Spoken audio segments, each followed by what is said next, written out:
At 8:30 in the morning on June 6, 1944, Lieutenant General Omar Bradley stood on the bridge of the heavy cruiser USS Augusta, watching his invasion die. Through binoculars smeared with salt spray, he could see Omaha Beach, or what was left of it.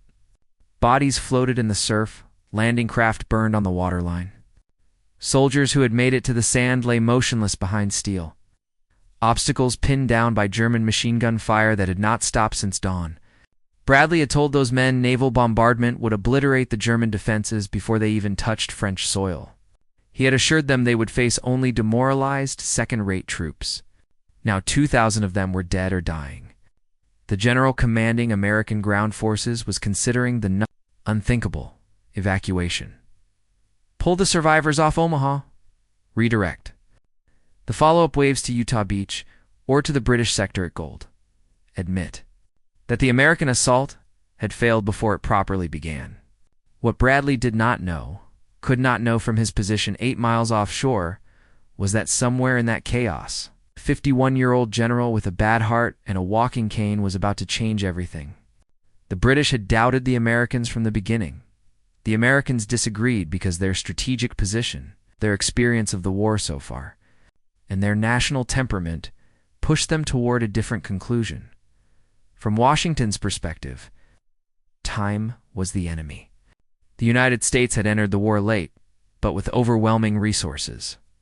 And American leaders believed the surest way to end the conflict was to apply those resources directly against the center of German power. To them, peripheral campaigns looked like delay, not prudence. Every month spent in Italy or the Balkans was another month the Red Army bled alone. Another month, Germany fortified the Atlantic Wall. Another month, the war consumed men and material on every front. General George C. Marshall, the U.S. Army Chief of Staff, was the clearest voice for this view. Marshall believed that wars were won by decisive concentration, not by erosion at the margins. Germany, he argued, could only be defeated by destroying the German army in Northwest Europe. Anything that postponed that confrontation merely prolonged the war. The Red Army might survive without a second front, but it would do so at staggering cost, and the longer the Western Allies waited, the more of Europe the Soviets would occupy when the war finally ended. American confidence also rested on scale. The United States was not Britain in 1940. It's fighting for survival with limited manpower and a fragile industrial base. By 1943-44, American shipyards were launching Liberty ships faster than U-boats could sink them. Aircraft losses could be replaced in weeks.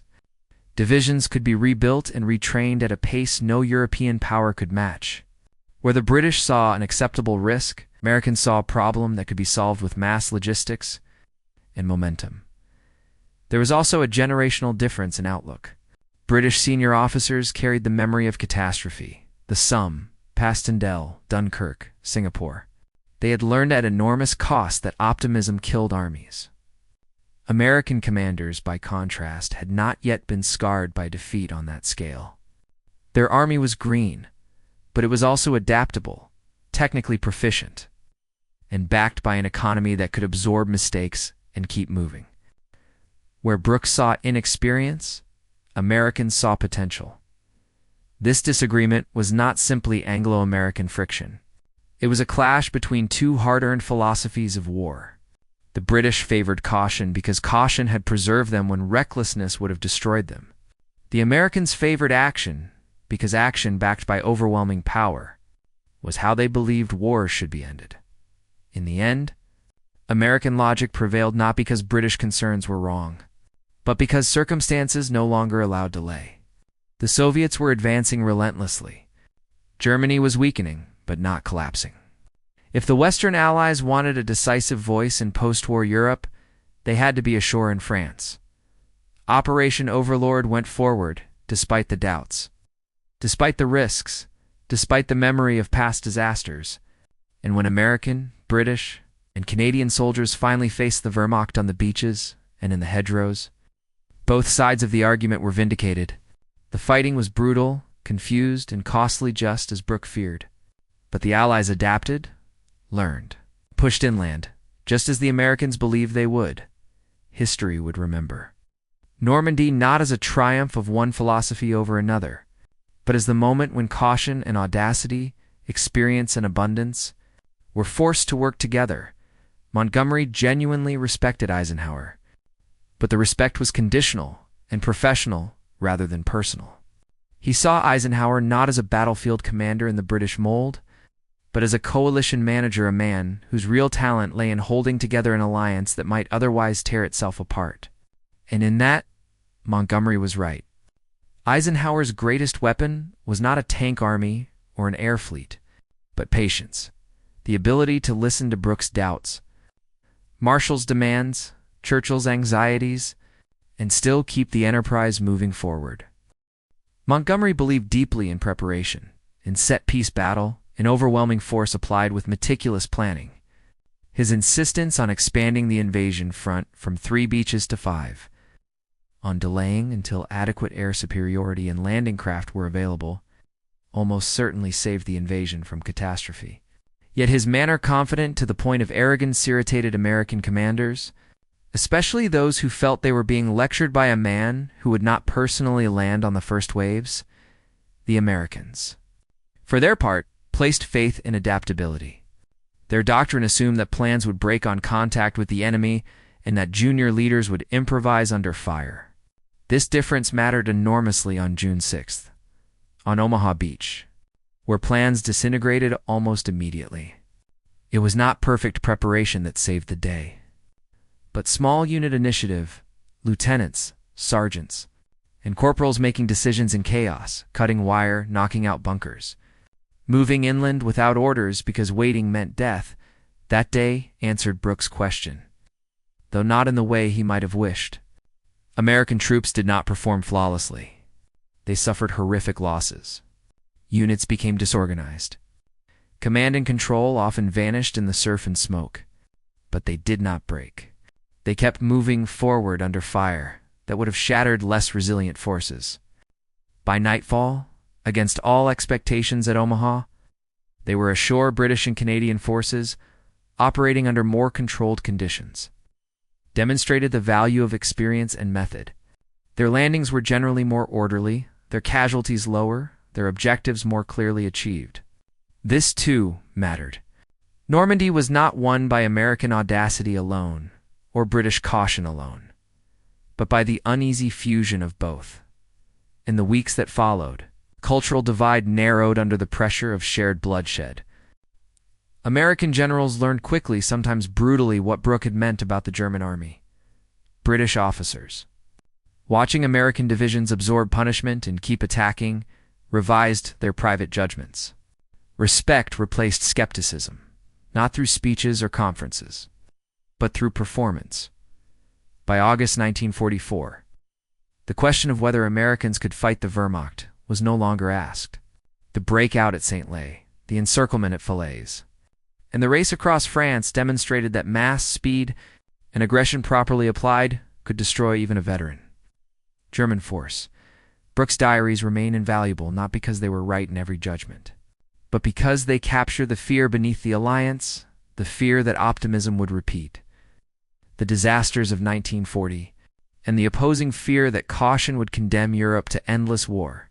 D-Day resolved that argument not in theory, but in blood.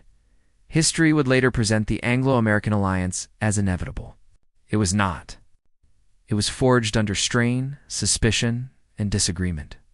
But on June 6, 1944, young men from Iowa and Texas and California proved that abundance could be matched by courage, and that an army could learn its way through fire.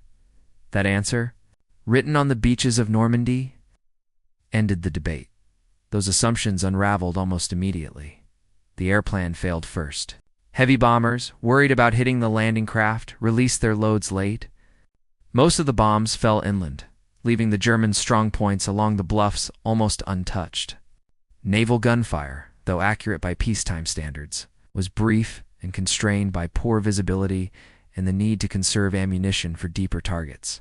Concrete bunkers, steel-reinforced pillboxes, and well-sited machine gun nests survived in lethal numbers. Then the sea intervened. Rough water scattered landing craft, delayed arrivals, and drowned men before a shot was fired. Tanks of the 741st and 743rd Tank Battalions, meant to provide immediate fire support, were launched to far offshore. Most sank. Infantry units landed in the wrong sectors, without their officers, radios, or heavy weapons. The carefully choreographed plan dissolved into fragments of companies and platoons, pinned against the shingle when the ramps dropped. American soldiers encountered not second-rate static troops, but disciplined. German infantry firing from intact positions with overlapping fields of fire. Machine guns cut lanes through the surf. Mortar found the beach with terrifying accuracy. Within minutes, entire sections were dead or wounded. Men hugged the seawall and the shingle bank, unable to advance, unable to retreat. For a time, Omaha came dangerously close to confirming every British fear. This was the moment Montgomery and Brooke had worried about. Plans collapsing under fire. Green troops facing veterans, command evaporating in chaos. No general could control what was happening. Eisenhower was miles away. Bradley, watching through binoculars from the cruiser Augusta, seriously considered ordering a withdrawal. He later admitted that Omaha was the one place on D-Day where failure seemed possible. After Normandy, Montgomery's view of American generals would remain complicated and often critical. But no serious British officer who studied Omaha could again doubt the fighting quality of American infantry. The young men he had spoken to in the camps had met the Wehrmacht at its strongest. It had not been thrown back into the sea. That outcome did not erase the tensions within the alliance, but it changed their tone. Respect, once theoretical, had been earned where it mattered most. On a strip of sand where assumptions died and soldiers decided the future, the killing began immediately, and it was systematic as the ramps dropped. Machine gun fire swept the surf in pre-measured arcs. Mortar rounds walked up and down the beach with clinical precision. Men were hit before they could stand, before they could find their bearings, before fear even had time to register. Packs dragged bodies under. Rifles and radios sank into salt water. Medics were cut down as they tried to reach the wounded. The sea turned red and carried the bodies back and forth with the tide. This was not the beach the planners had imagined. There were no bomb craters to shelter in, no smashed bunkers to rush, no tanks clanking forward to draw fire. The shingle bank became a death trap rather than a refuge. Every movement was observed. Every silhouette was punished. Entire squads vanished in seconds. Offshore, officers watched in disbelief. Signals coming back from the beach were fragmentary, panicked, often contradictory. Many radios had been destroyed or soaked. Naval observers could see only smoke, explosions, and men pinned flat against the sand. The carefully prepared timetables at Churchill plus this. Churchill plus that meant nothing now. This was the moment when withdrawal was discussed seriously. Not as a hypothetical, but as a real option. If Omaha failed, the entire Allied lodgment in Normandy would be split in two. Utah Beach would be isolated. Gold, Juno, and Sword would be dangerously exposed on their western flank. The strategic consequences would be enormous, but no one on the beach knew that debate was happening. What they knew was that staying where they were meant death, and that moving forward at least offered a chance. Small groups began to edge east and west, searching for dead ground, fourfolds in the terrain. For anything the German fire did not fully cover. Naval gunfire, limited and cautious as it was, slowly adjusted closer. Destroyers crept in until they were firing almost point blank, skimming shells over the heads of the infantry and into the bluffs. It was dangerous, improvised, and absolutely necessary. Engineers, many already wounded, crawled forward with Bangalore torpedoes and explosives. Some charges failed. Some detonated early. Some men were killed inches from success. But gaps slowly appeared in the wire and obstacles. Rangers and infantry found narrow draws and erosion gullies that led upward. One by one, German strongpoints were attacked from behind grades tossed into firing slits, flamethrowers used at close range. Machine gun crews killed where they stood. The German defenders fought well, but they were not omniscient. Their defenses were formidable from the front and vulnerable from the rear. Once the Americans reached the high ground, the the balance began to shift. The beach, which had been a killing ground in the morning, became a supply dump by evening. By nightfall, Omaha was not secure, but it was held. Nothing about that outcome matched the plan. Air power had failed. Naval gunfire had been insufficient. Armor support had largely vanished beneath the waves. Intelligence had been wrong. Nearly every British fear about American inexperience had been tested at the worst possible moment, and yet, the line had not broken. For Montgomery, for Brooke, for Churchill. Omaha was the nightmare scenario they had tried to prevent, the proof that even when everything went wrong, the Americans could endure, adapt, and continue the attack. Not because belief magically overcame machine guns, but because enough men, in enough places, decided to move forward anyway. The price was terrible. Omaha Beach would have the highest casualties of any landing that day. But it answered the question that had haunted Allied planning for years. When plans collapsed, when assumptions died, when the Wehrmacht was waiting intact behind concrete and steel, the Americans did not turn back. They stayed. And from that shattered strip of sand, the road to Normandy and eventually to Germany was forced open at rifle range. Cota stepped into a disaster he had predicted. When he hit the beach, the situation was already near collapse. Units were intermingled, officers dead or missing, radios useless. Men were pinned behind obstacles in the shingle, afraid to lift their heads because every movement drew fire.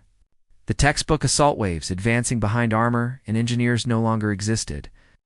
What remained was a mass of frightened, exhausted soldiers with no clear idea of what to do next.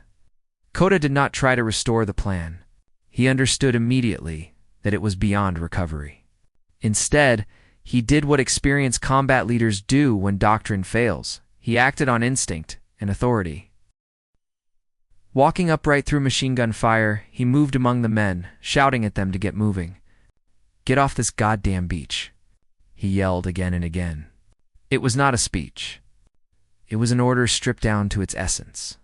Stay here, and you die. Move forward, and you might live. Cota found Rangers pinned near the shingle and demanded to know why they were not advancing. When told they were Rangers, he snapped back. "Well then, Rangers, lead the way." The moment mattered less for its words than for its effect. Seeing a general on the beach unhurt, moving deliberately under fire, shocked men out of paralysis. If he could walk, they could crawl. If he could shout, they could move. Cota identified one of the few viable routes off the beach, a narrow draw masked by smoke and terrain. He gathered whoever was nearby. Infantrymen from the 116th. Engineers, Rangers, anyone who could still fight. There was no unit integrity, no clean command structure. There was only forward. Grenades were thrown up the slope. Bangalores were pushed through wire. Men climbed on hands and knees, slipping in sand and blood. German fire intensified as the attackers approached the bluff, but the defenders were now being engaged from angles they had not prepared for. Within hours, Cota's ad hoc force had broken through and reached the high ground. This was not a sweeping breakthrough. It was a crack, but it was enough. What Cota embodied at Omaha was not heroics for their own sake, but professional realism. He had never believed the beach would be easy. He had never trusted bombardment to do infantry's work. When the assumptions failed, he was psychologically prepared for chaos in a way many were not. His presence mattered because leadership mattered. Not strategy devised months earlier. Not arguments made in conference rooms, but a man on the sand under fire. Forcing motion into paralysis. By the end of the day, Omaha was still fragile, still dangerous, still far behind schedule, but it was alive. Troops were inland. German positions were being reduced from the rear. Supplies were coming ashore. Cota would later receive the Distinguished Service Cross for his actions that day. The citation could not capture what he actually provided in those hours. Belief made concrete through example for Montgomery and Brooke. Omaha was proof that plans could fail catastrophically and still succeed. If enough leaders at enough levels refused to accept immobility as an option, for the Americans, it became a defining lesson. War would not go according to plan. Victory would belong to those who could move anyway. The beach that morning was a killing ground. By nightfall, it was a bridgehead. And that transformation began not with firepower or surprise, but with a general who had been right about the risks, and who was willing to stand up when they became reality. They were better trained, but they were not immune. When the Rangers hit Omaha, they discovered the same reality as everyone else. Training did not stop machine gun fire. Courage did not neutralize concrete. What made the Rangers different was not that they felt less fear, but that they were conditioned to act inside it. They did not wait for perfect orders or intact formations. When Cota challenged them, it aligned perfectly with how they had been taught to fight. Small Ranger groups began moving along the base of the bluffs, probing for weaknesses. They used smoke, grenades, and sheer aggression to close with German positions. Once again, the German defenses engineered. To slaughter men advancing frontally proved brittle when attacked from the flank or rear. A bunker that could dominate a beach became a trap once. Americans were above it. Cota's interaction with the Rangers mattered because it created momentum at a moment when time itself had become lethal. Every minute on the sand meant more casualties.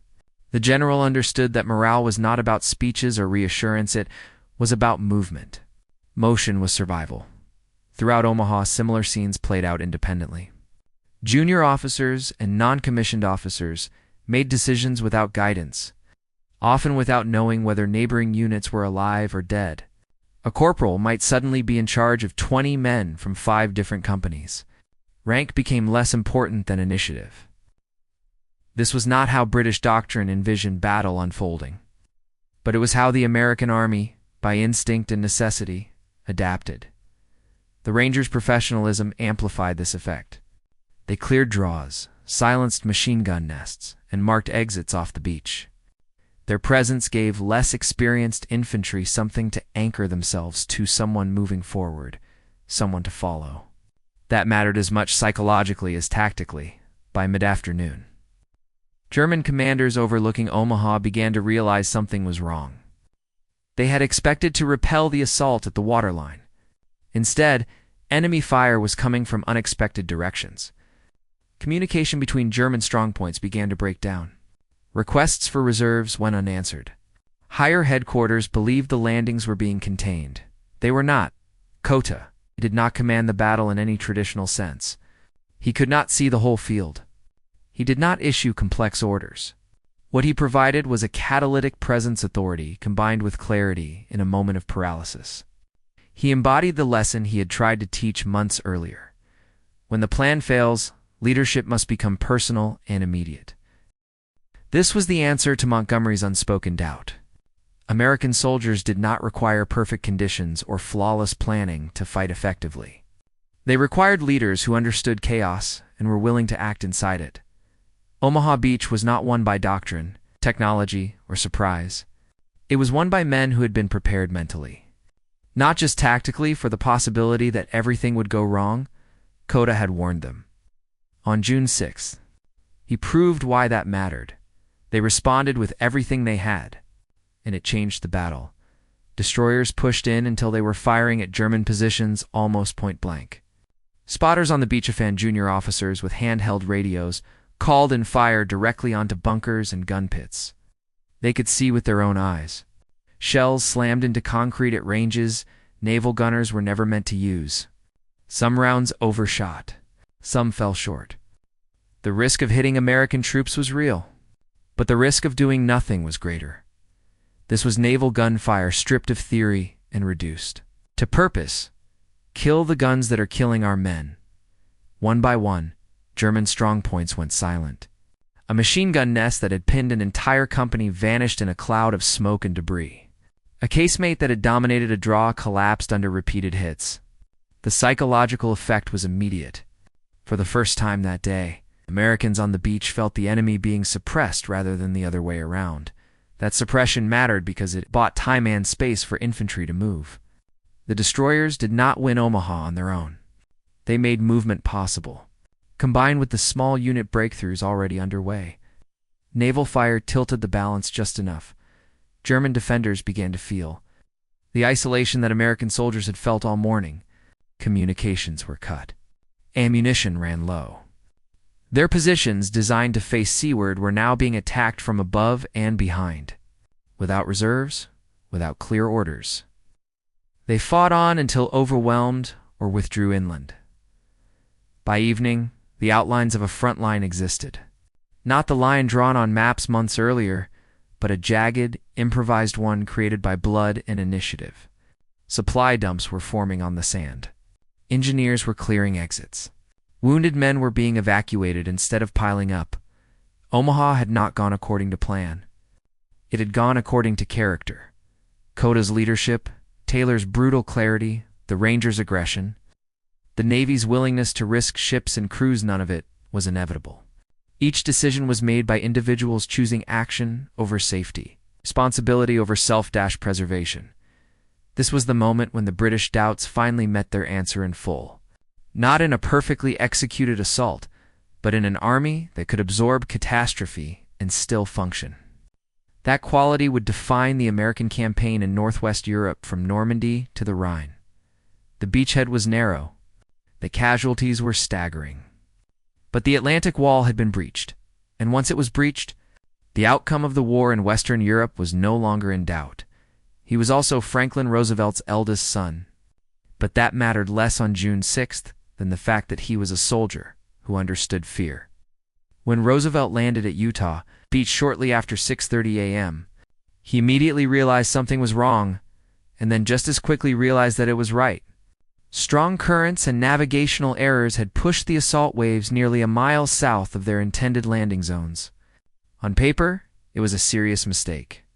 Units were not where the plan said they should be. Timetables were already meaningless. But unlike Omaha, Utah was lightly defended in the sector where the Americans had come ashore.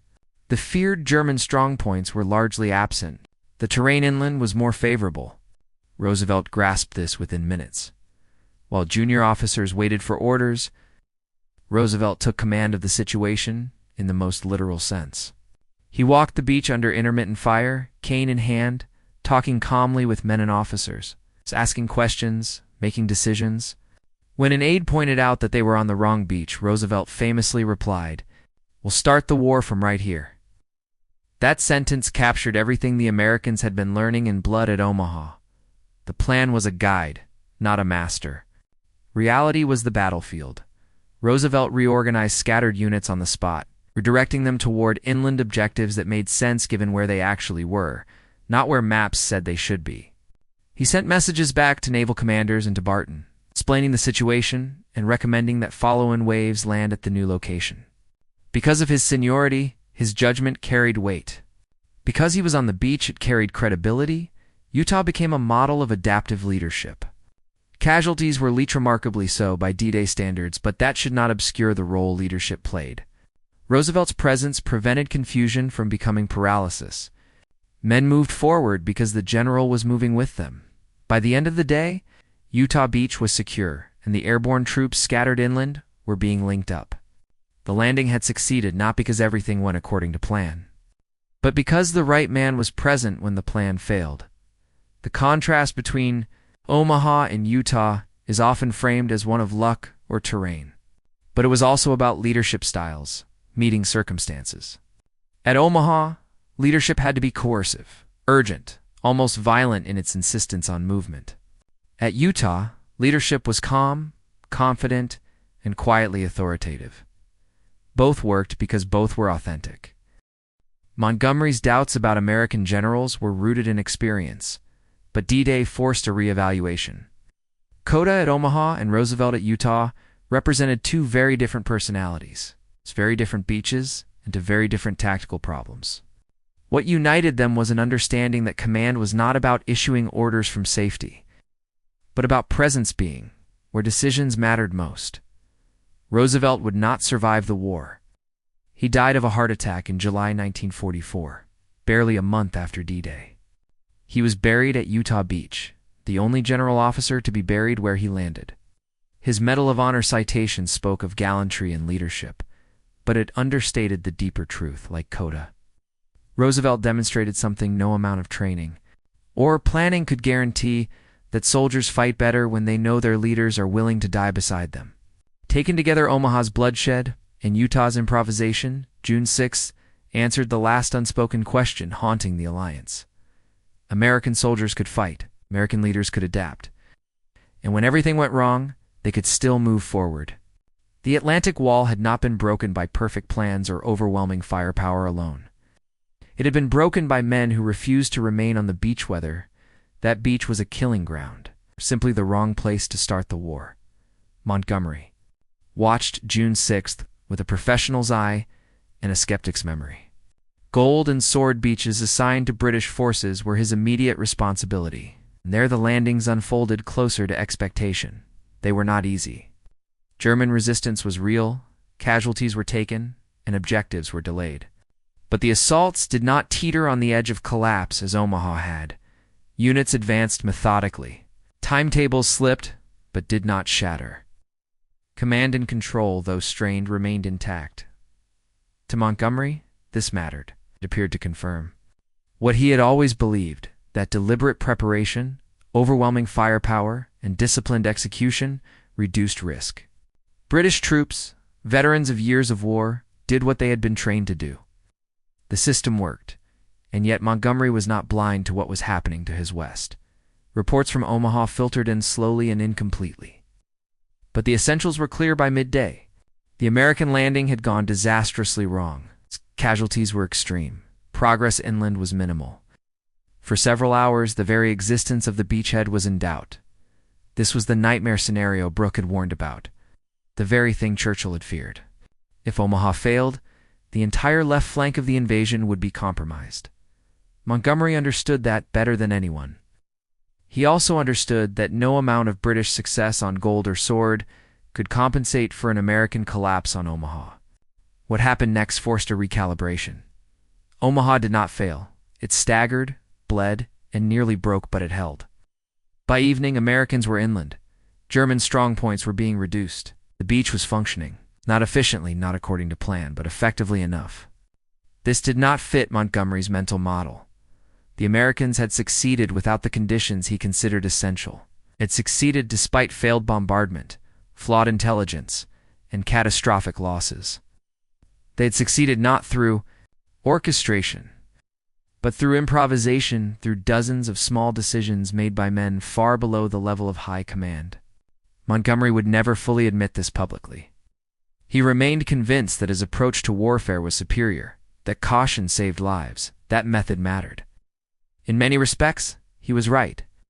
But privately, June 6th forced him to confront an uncomfortable truth. American forces possessed a resilience he had underestimated. They were not reckless. They were elastic. They could absorb shock, decentralize instinctively, and continue fighting even when the framework collapsed.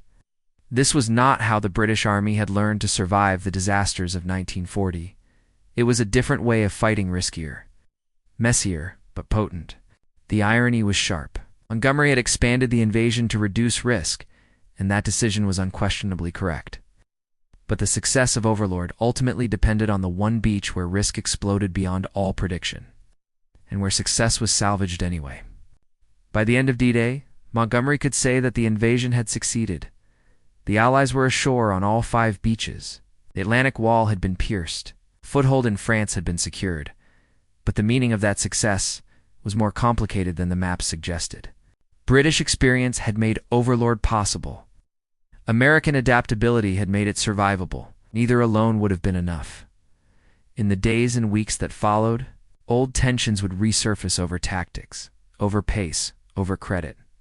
Montgomery would clash with Bradley, with Patton, even with Eisenhower.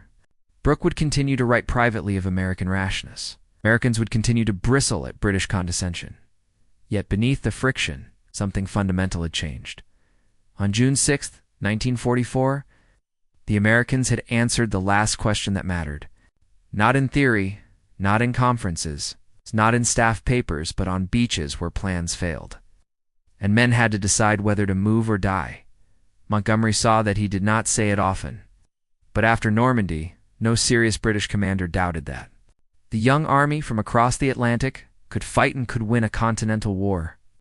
The alliance had been tested at its weakest point. It held. Infantry worked with tanks, artillery, and engineers in carefully coordinated bounds. Progress was slower than planned, but it was deliberate. When resistance stiffened, British units paused, brought up firepower, and reduced German positions systematically. This approach limited chaos and preserved cohesion, but it also limited speed. By nightfall, Gold Beach was secure, yet the breakout Montgomery had hoped for had not materialized. At Sword Beach, the pattern was similar, but the stakes were higher. The failure to take Cannes on D-Day was not a minor delay. It shaped the entire Normandy campaign. Cannes anchored the eastern flank and controlled the road network vital for any rapid advance.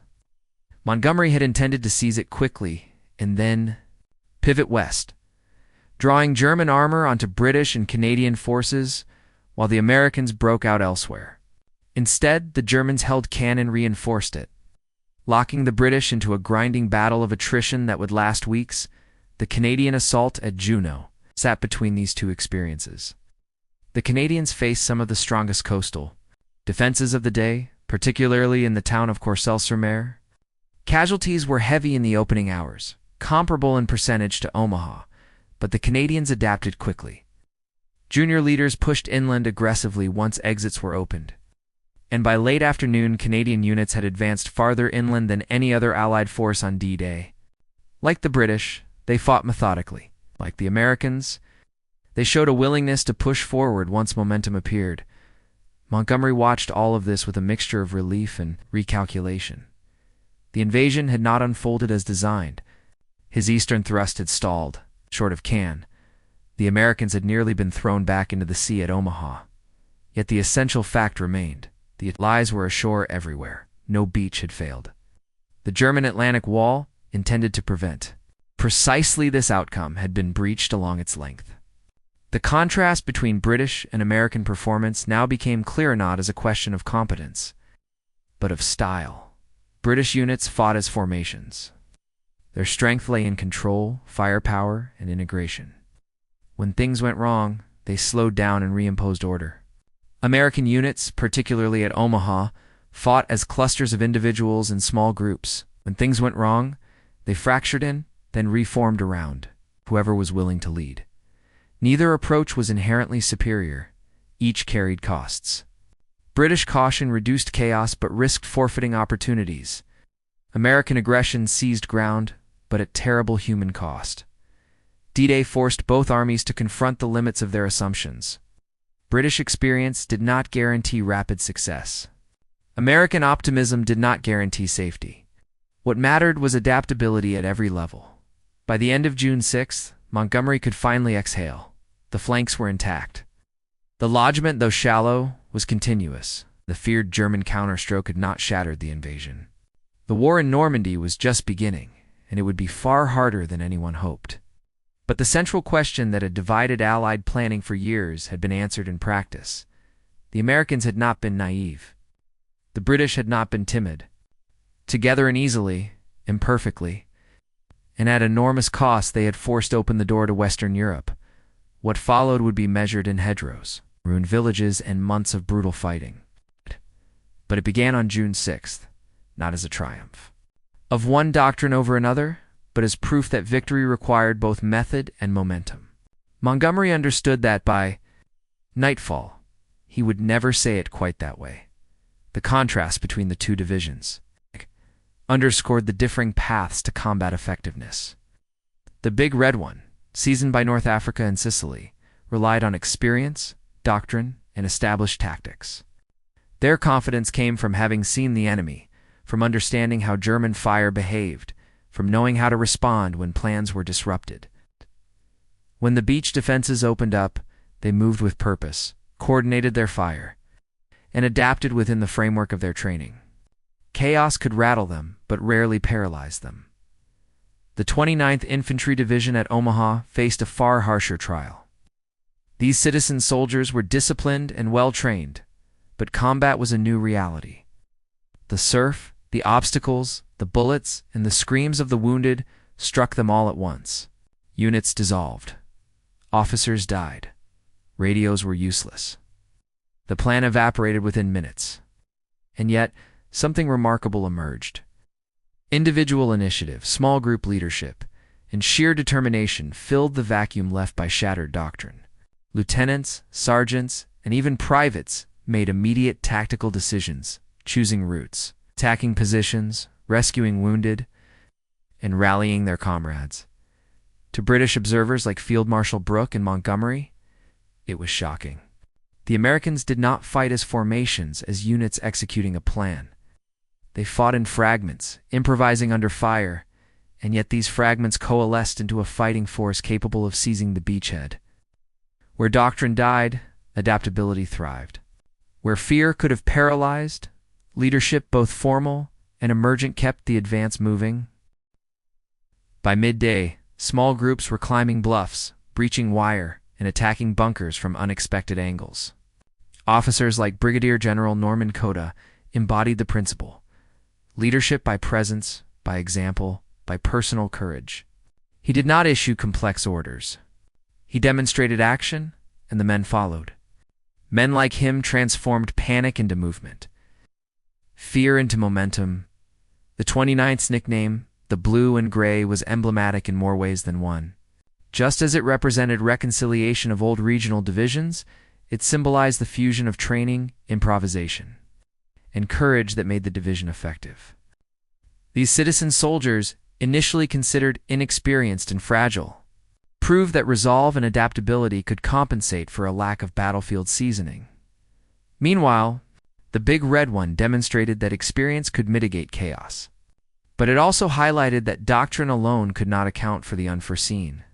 Omaha Beach became the crucible where both approaches, the seasoned, methodical professionalism of veterans and the emergent, improvisational courage of new soldiers, met and created the foundation for success. By the evening of June 6th, the lesson was clear. American forces, whether veteran or green, could survive catastrophe, adapt in real time, and continue the mission. British skepticism, grounded in decades of institutional memory and hard experience, had been confronted with the undeniable reality of American resilience under fire. Both divisions, in their own way, had helped force open the Atlantic Wall, and in doing so, reshaped British assumptions about their allies. The obstacles were formidable, designed to channel attackers into kill zones and maximize casualties. The Germans had studied the beach, calculated angles of fire, prepared overlapping fields of machine gun and artillery coverage. In theory, the defenses should have decimated any landing force before it could reach the seawall. Yet the Americans, veterans and green troops alike, kept advancing. Men waded through water over their heads, climbed over hedgehogs, avoided mines when they could, and pressed forward under a storm of bullets and shrapnel.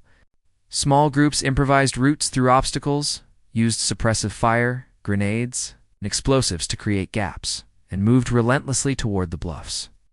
Leadership was dispersed. It emerged wherever someone took initiative. German defenders were shocked. Officers reported later that no force they had faced on the Eastern Front or in Italy displayed the same level of sheer persistence under fire. Americans did not execute a textbook assault, they improvised. They scrambled, they fell back briefly only to surge again. Every man who survived and continued forward reinforced the momentum of those behind him. To the Germans, it seemed almost irrational. Wave after wave kept coming, regardless of losses, regardless of logic. This stubbornness, this refusal to quit, was precisely what British observers had doubted. Brooke, Montgomery, and others had feared that inexperienced troops would falter under fire. Instead, what they witnessed was a new kind of battlefield resilience, improvisation, initiative, and an almost visceral commitment to survive and succeed. The decorations awarded by Britain, Cota's Distinguished Service Order, awards to officers and enlisted men alike, were not ceremonial. They were recognition from one of the most experienced military establishments in the world that Americans had met their skepticism with performance under fire that was nothing short of extraordinary. By the afternoon, the beach was no longer just a killing zone. Gaps were opening, small groups were pushing inland, and German defenders were being forced to react rather than execute their planned defenses. The obstacles, though still deadly, had been partially neutralized by courage, improvisation, and relentless pressure. In short, Omaha Beach had been intended as a tomb. Instead, it became the proving ground of American adaptability and determination of fact that would reshape British perceptions of their allies for the remainder of the war. That refusal became the defining characteristic of the American assault on Omaha, where doctrine collapsed and plans evaporated. What remained was sheer human will. Men took initiative in the absence of orders. Lieutenants, sergeants, and even privates assumed command when their superiors fell. Small groups improvised routes, used grenades to clear obstacles, climbed the bluffs under fire that should have been paralyzing. For soldiers like Heinrich Savell, this persistence was incomprehensible. He had trained, fought, and survived in some of the bloodiest campaigns on the Eastern Front. He knew the mechanics of killing an advancing force and expected that the Americans, pinned and taking losses, would falter. Yet wave after wave surged forward. Casualties mounted, but the momentum never stopped. Each fallen man was replaced by another willing to move, to act. To survive, German command logic assumed that attrition would decide the battle. They calculated that repeated losses would sap morale, induce panic, and collapse the assault. What they did not calculate was the capacity for decentralized leadership, the willingness of individuals to make instant decisions under fire, and the raw determination to advance even in the face of near-certain death. By mid-morning, the beach remained a killing zone, but the American advance had not been halted. Men were climbing over hedgehogs, crawling through craters, breaching wire obstacles, and engaging bunkers from unexpected angles. Leadership, presence, and initiative replaced formal plans. Brigadier General Norman Cota's words and actions, walking the beach under fire, demanding movement, rallying soldiers, embodied this principle. But countless other officers and NCOs did the same in their own sectors. The psychological effect on German defenders was profound. They had prepared for a conventional landing, expecting that a combination of firepower, obstacles, and calculated attrition would break the assault. Instead, they faced Americans who refused to break. By mid-afternoon, German positions that had seemed invincible were being neutralized, not through overwhelming bombardment, but through relentless human action, improvised tactics.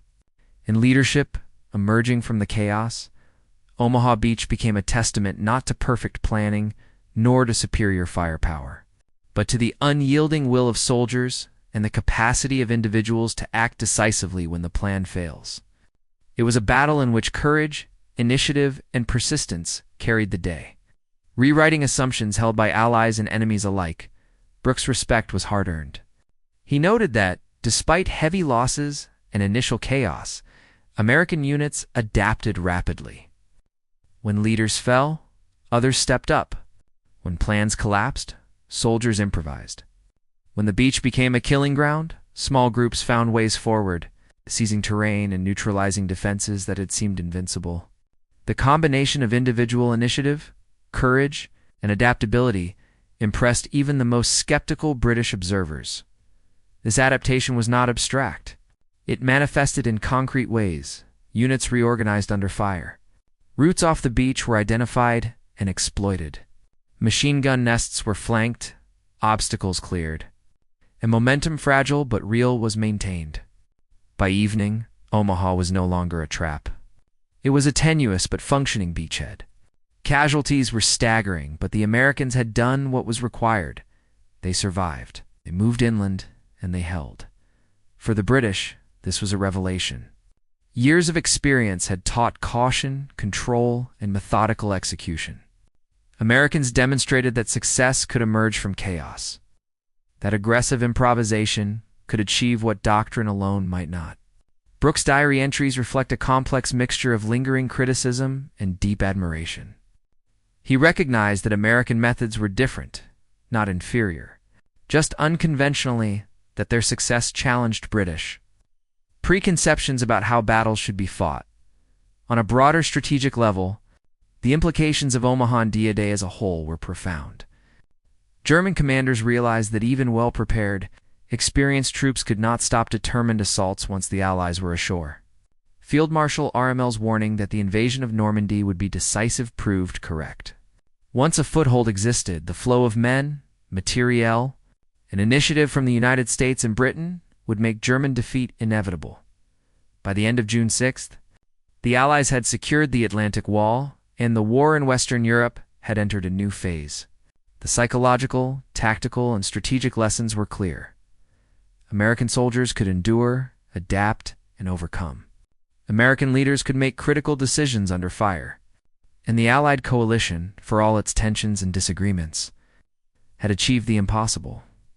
Brooke's skepticism had been tempered by experience. His criticism of American tactics remained, but so too did a growing respect and acknowledgement that the Americans' aggression, initiative, and resilience had altered the calculus of the war. The beaches of Normandy were not just conquered by men, they were conquered by a new way of fighting. One that combined courage, adaptability, and relentless action in the face of catastrophe. But by 1945, the scale of the effort the sheer weight of American manpower and industrial output meant that the center of gravity in the Allied campaign had shifted decisively toward the United States. British forces, seasoned and disciplined, remained essential, particularly in specialized roles and in sectors where experience mattered most. Yet the Americans were now the majority in men, material, and momentum. The strategic implications were clear. British officers could no longer dictate the pace or method of operations. They had to coordinate, compromise, and often defer to American judgment. This was not universally comfortable. Montgomery continued to argue for caution and methodical advances. Brooke continued to note inefficiencies and recklessness. Yet even their criticisms were tempered by recognition. American forces got results. Where British doctrine emphasized control, American flexibility and audacity often achieved what meticulous planning alone could not. The legacy of June 6th extended far beyond tactical success. It reshaped command relationships, challenged assumptions about military professionalism, and forged an enduring transatlantic respect. Officers who had doubted, who had worried that the Americans could not survive the crucible of a fortified beach, were forced to acknowledge a new reality: courage, improvisation, and sheer determination could achieve what experience alone might not. The legacy of June 6th extended far beyond tactical success. It reshaped command relationships, challenged assumptions about military professionalism, and forged an enduring transatlantic respect. Officers who had doubted, who had worried that the Americans could not survive the crucible of a fortified beach, were forced to acknowledge a new reality: courage, improvisation, and sheer determination could achieve what experience alone might not. This mutual respect persisted long after the last shots were fired. British and American veterans of Normandy maintained bonds forged under fire. They shared reunions, commemorated anniversaries, and recounted the lessons of cooperation and trust in memoirs and oral histories. They understood that victory had been the product not just of men and materiel, but of shared hardship, shared improvisation, and shared sacrifice. The liberation of Paris, the crossing of the Rhine, and the final push into Germany in 1945 were made possible by this evolving alliance. The Americans had proven themselves not only capable soldiers, but indispensable partners. The British had proven their judgment, training, and discipline. Together, they had achieved what neither could have accomplished alone: the defeat of Nazi Germany and the restoration of Europe. D-Day was more than a beach landing. It was the moment when skepticism became respect, caution met audacity, and two armies shaped by different experiences and doctrines learned to fight as one. The consequences of that day reverberated through the remainder of the war and beyond. Defining the Allied partnership for generations, Cota's story underscores a larger truth about D-Day and the men who fought it. Heroism is often measured in deeds, not in headlines or official citations. He exemplified leadership under fire, not through ceremony or strategy charts, but through presence, courage, and the ability to inspire action when all plans had failed. The men of the 1st and 29th Divisions did not follow orders. They followed him and through him. They made the impossible possible. The institutional recognition of such acts often lags, particularly in bureaucracies burdened by paperwork, regulations, and the passage of time. Witnesses die, records become incomplete, and the deeds themselves risk fading into obscurity. Yet memory persists in the soldiers who experienced it, in the stories passed down, in the quiet acknowledgement of peers who understood the stakes and the courage required. Cota's impact is a case in point. While official honors remain stalled, his legacy survives in the culture of the Rangers, in the accounts of veterans, and in the enduring narrative of Omaha Beach. The Allied victory at Normandy was as much about these individual acts as it was about strategy, intelligence, or logistics. British intelligence and deception had laid the groundwork, and the disciplined execution of veteran units on Golden Sword was essential. But Omaha demonstrated that plans alone do not win battles. Individual initiative, courage under fire, and the stubborn refusal to yield were equally decisive. Men like Cota and Roosevelt turned chaos into progress, transforming a near-catastrophic landing into the foothold that would allow the Allies to liberate Western Europe. Their deeds forged a new understanding between allies.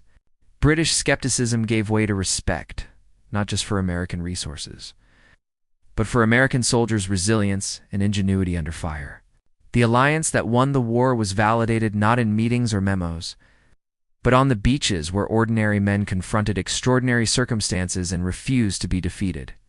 Cota's quiet heroism and the actions of those who followed him ensured that DID would be remembered as a turning point not only in military history, but in the human story of courage, leadership, and solidarity. What happened on Omaha Beach that morning was a crucible, a test of soldiers, leaders, and assumptions. The British had reason to doubt the fears of inexperience, overconfidence, and naivete were not unfounded. Plans fell apart, units were shattered, and the carnage was immense. Yet amidst the chaos, something remarkable occurred. American soldiers. From the citizen soldiers of the 29th Infantry Division to the veterans of the Big Red One, adapted, improvised, and fought forward despite staggering losses. Officers like Brigadier General Cota and Brigadier General Theodore Roosevelt turned personal courage into action that inspired others. Small groups found their own ways off the beach, flanking positions, breaching wire, and attacking bunkers when doctrine had failed them. Men who had never faced combat became veterans in hours. Units that dissolved in the surf reformed in the sand. British observers Brooke, Montgomery, and others recorded a mixture of awe, respect, and continued critique. They noted that Americans fought differently, more aggressively, less methodically, more willing to absorb casualties to achieve objectives. Their methods diverged from British doctrine, but the results were undeniable. The beachhead held. The impossible became reality. The ultimate testament is carved in stone at Normandy American Cemetery, 9,389. Graves marking men who gave their lives to secure that beach. These crosses and stars of David are not abstract symbols. They represent individuals who faced unimaginable hazards and refused to be stopped. Their courage, improvisation, and determination transformed a potential disaster into the opening of Western Europe. D-Day did not produce a uniform verdict on American soldiers. It produced a recognition that courage, initiative, and resilience could achieve what planning and doctrine alone might not.